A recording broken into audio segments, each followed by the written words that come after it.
Majlis Agama Islam Sabah sumbang sehingga 40 juta ringgit setiap tahun untuk dana pembangunan pendidikan. Perinciannya kita bersama Sabrina Abbas di Kota Kinabalu. Teruskan Sabrina. Ya, Ifah.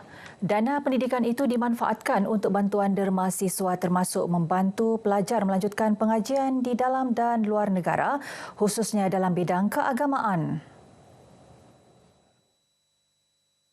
Tahun lalu, MUIS mengutip bayaran zakat berjumlah hampir 134 juta ringgit. Kita menyumbang banyak kepada pendidikan, bidang pendidikan kepada asnaf, fakir miskin, dan juga pendidikan ini kita berikan tumpuan khusus. Sebab itu setiap tahun lebih 40 juta kita berikan untuk dana memperkasa pendidikan, untuk derma siswa, membantu anak-anak kita. Datuk Dr. Muhammad Arifin menyatakan demikian selepas majlis penyerahan zakat perniagaan Salkom Timur Sabah Sendirian Berhad dan kumpulan Sedco kepada Yang di-Pertua MUIS Datuk Seri Panglima Yahya Hussein di Istana Seri Kinabalu. Majlis penyerahan disaksikan Yang di-Pertua Negeri Tun Musa Aman. Salkom menyerahkan zakat perniagaan berjumlah 1.1 juta ringgit, manakala kumpulan Sedco menyerahkan zakat perniagaan berjumlah 760,000 ringgit. We hope to target to increase, even if we can increase significantly, maybe not double. If we can double, even better. But this is our goal lah. Kerajaan diminta mempertimbang agar program jualan rahmah madani di seluruh negara turut memasukkan barangan persiapan Hari Raya Aidilfitri. Antara barangan dicadangkan ialah kuih raya, minuman dan ketupat bagi membantu rakyat membuat persiapan menjelang perayaan.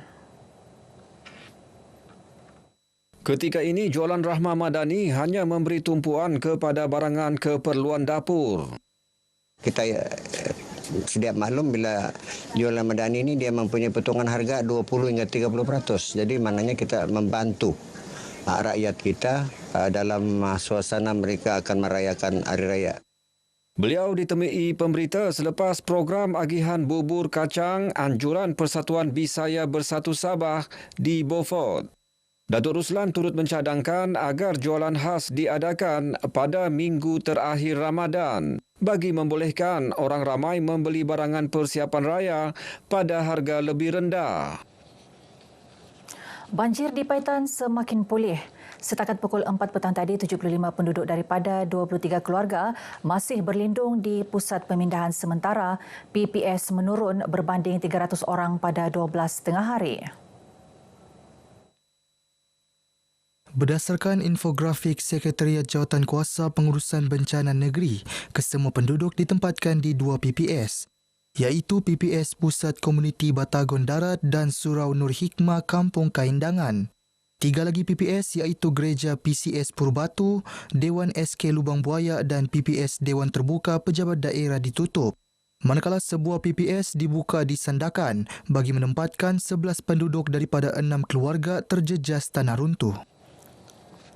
Prospek berpotensi dilatih sebagai tenaga pengajar agama di masjid dan surau selepas dibebaskan sekiranya menunjukkan perubahan positif sepanjang mengikuti program pemulihan rohani. Pembantu Menteri kepada Ketua Menteri Datuk Isnin Aliasnih berkata, inisiatif itu mampu membantu mereka membina kehidupan baharu selain memberi peluang untuk menyumbang kepada masyarakat. Datuk Isnin berkata prospek yang menunjukkan komitmen dalam pembelajaran agama boleh diketengahkan sebagai tenaga pengajar di masjid dan surau dengan kerjasama agensi berkaitan. InsyaAllah kalau ada sampai sini mungkin mereka yang boleh hafiz hingga 30 juzuk, kita akan syorkan untuk boleh mereka menjadi tenaga pengajar di mana-mana masjid dan surau yang kita ada di seluruh negeri ini. Beliau ditemui pemberita pada program penghayatan nilai-nilai murni sempena Majlis Berbuka Puasa peringkat Prospek Penjara Pusat Kota Kinabalu. Majlis Agama Islam Sabah MUIS juga sentiasa menyokong usaha pemulihan prospek termasuk bantuan kewangan bagi menjayakan program pembangunan sasiah di pusat penjara. Pada majlis ini, Datuk Isnin turut menyerahkan sumbangan khas RM150,000 kepada Pusat Tahfiz Pusat Penjara Kota Kinabalu bagi tujuan menyokong pelaksanaan program pendidikan Al-Quran serta aktiviti pemulihan rohani dalam kalangan prospek. Persekitaran Penjara Sandakan meriah dengan suasana sambutan Hari Raya Aidilfitri. Kemeriahan itu sempena rakaman showcase raya hasil kerjasama Sandakan FM dan Jabatan Penjara Malaysia. Program menampilkan bakat warga kerja penjara serta prospek yang mempersembahkan lagu-lagu raya sebagai usaha membawa keceriaan menjelang perayaan. Inisiatif ini memberi semangat kepada prospek yang menyambut Aidilfitri jauh daripada keluarga. Nilai murni pada prospek memberikan mereka semangat untuk meneruskan kehidupan mereka kerana mereka ini berhari raya bersama kami kita melaksanakan tanpa keluarga. Jadi sekurang-kurangnya RT masuk ke dalam ini mengurangkan lagi rasa rindu mereka terhadap keluarga. Beliau ditemui selepas rakaman showcase raya terbitan RTM di Penjara Sandakan. Kita harapkan juga dengan adanya program ini yang kita bawa ke penjara Sandakan ini dapat menceriakan lagi dan juga orang kata prospek-prospek yang ada di penjara ini ceria di hari raya ini. Program-program sebeginilah mungkin dapat mengubatlah jiwa kami yang tidak dapat pulang ke kampung sebab bertugaslah demi negara dan masyarakat jugalah. Showcase dihoskan gabungan penyampai Sandakan FM Rosdi Muhammad Yusof dan Wan Kunur Hizwa Ahmad dan residen artis Sandakan FM. Bimbing generasi muda sebagai penggerak dakwah serta perkukuh peranan wanita dalam masyarakat. Itu antara peranan Puteri Pertubuhan Islam seluruh Sabah Usia.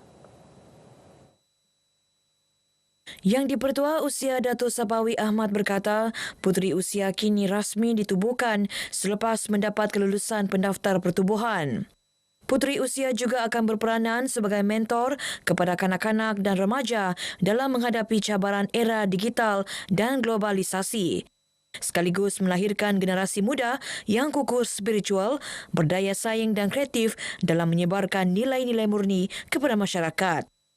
Mereka boleh membantu dalam konteks dakwah moden hari ini untuk melangkaui zaman mendatang yang mana orang lebih melihat secara berkesan melalui alam maya.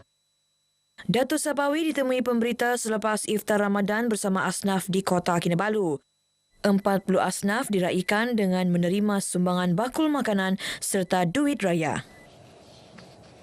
Bayaran awal sumbangan tunai Rahmah STR Fasa 2 bermula pada Selasa, bukti keprihatinan kerajaan dalam memastikan kebajikan rakyat sentiasa diutamakan tanpa mengira perbezaan latar belakang.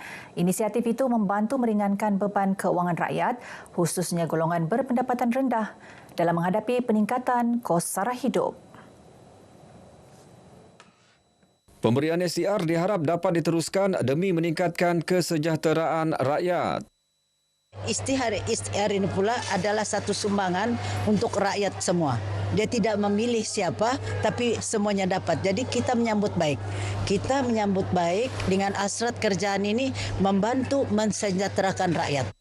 Kalau untuk persiapan raya, dia boleh membantu juga, terutamanya kalau yang memiliki kanak-kanak itu ataupun anak-anak, membantu mereka bergembira sama-sama untuk membeli pakaian baru. Terima kasih kepada kerajaan sekarang dan semoga mungkin dia akan tambah lagi ataupun yang penting dia akan berlanjutan. Bayaran STR Fasa 2 yang dijadualkan pada April ini diawalkan bagi membolehkan penerima membuat persiapan menjelang Aidilfitri minggu depan. Pembayaran dibuat secara berperingkat kepada 3.8 juta isi rumah serta 1.4 juta warga emas tiada pasangan dengan kadar bayaran antara RM100 hingga RM600 mengikut kategori kelayakan. Perluasan subsidi tiket penerbangan fly siswa bagi pelajar IPTM mendapat reaksi positif khususnya bagi laluan domestik antara Semenanjung, Sabah dan Sarawak. Inisiatif kerajaan ini membantu meringankan kos perjalanan pulang ke kampus atau kampung terutamanya bagi pelajar kurang berkemampuan. Bagi saya macam dia memudahkan lah sebab kalau daripada KK kan selalu saya mau balik Penang Harga dia dalam 600 begitu, pergi balik lah kan. Bila dapatkan fly siswa tu sangat membantu lah daripada segi kewangan untuk keluarga saya dan saya juga. Membantu saya untuk mengurangkan kos saya punya tiket untuk pergi balik Sabah dan Sarawak. Sebab saya dari Sarawak. Dapat meringankan beban ibu bapa saya lah untuk tanggung kos perjalanan saya dari Sabah ke Kedah. Dan saya selaku anak sulung dalam keluarga, fly siswa ni dia amatlah membantu.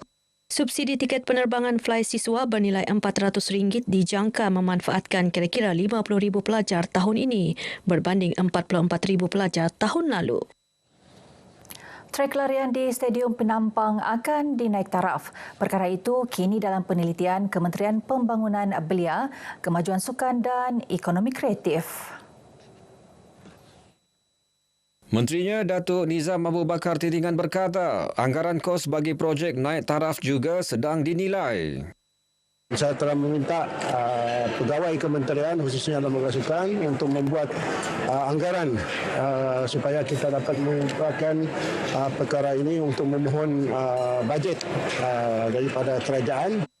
Datuk Nizam turut memaklumkan bahawa kesemua 17 kompleks sukan di negeri ini memerlukan naik taraf. Sebelum ini, Datuk Nizam telah melawat beberapa kompleks sukan termasuk Kota Kinabalu, Sandakan dan Tongot.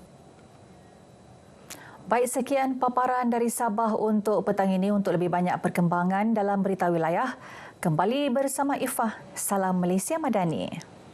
Baik, terima kasih Sabrina.